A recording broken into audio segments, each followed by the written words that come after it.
Welcome back to the Sports Source. This segment brought to you by our friends at Blue Smoke Cigar. They're having a big event on the 19th with My Father Cigars, it's called. It's a great company.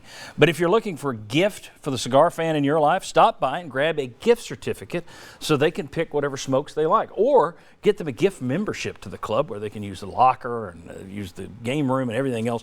Blue Smoke Cigar, check them out. Again, if you got a cigar aficionado in your life, that's the perfect place to go and get the Christmas gift. All right, this is our final word.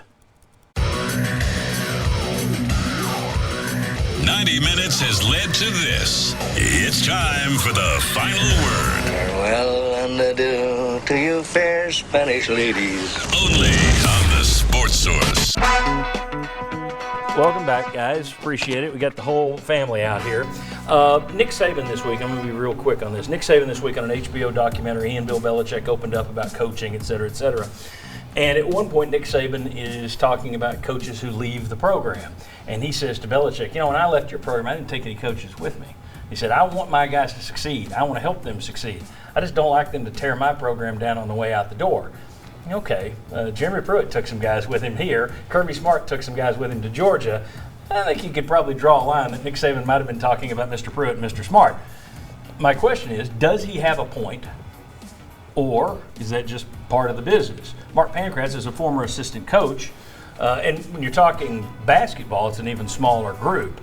So it's not like you could take 15 people from the basketball staff. Still, Nick Saban have a point or no? Maybe Saban's just a jerk and people didn't want to go with him, and then when they want to leave him, maybe that's it.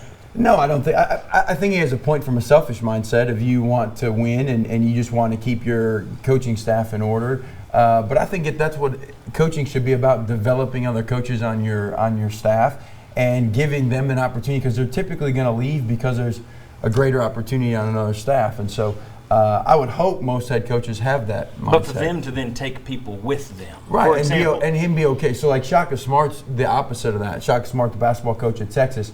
If he ever had a guy leave his staff, the expectation was that they would take two other assistants or GAs with them to the next staff, because it was a step up, and he found a lot of worth in his coaches in improving their tree, kind of like Pat Summitt. That was what she was about. She wanted that for her coaches.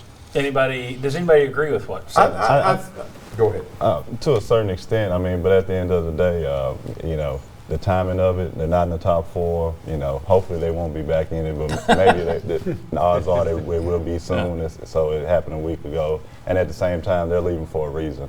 All Pruitt and Kirby Smart can do is offer him another job.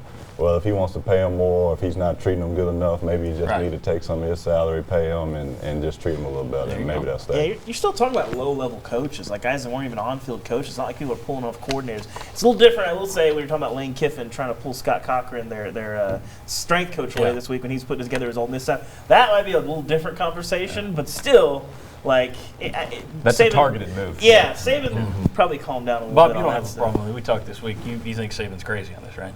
Yeah, I think he's very crazy. It's inverted to how do you treat your coaches, I think. If you treat your assistants great and everything, give them a little bit extra money, don't get rated. But if remember Johnny Majors churned coaches here like crazy. So did Saban, yeah. But I will say this, though.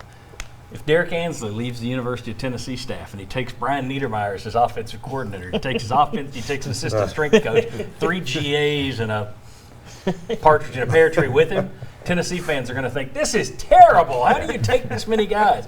I think it's just it's the way the business is done.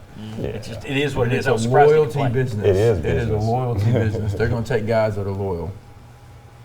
It's a loyalty business in some ways. And with fans, from school to coach and coach to school, not so much. But in terms of the coaches, family, coaches. Does it help you or does it hurt you? That's how people are going to come down. Very good. Thanks to all these guys. Thanks to you. We'll be back here with a pre-Christmas show next week to break down recruiting, basketball, you name it. See you next Sunday on the Sports Source.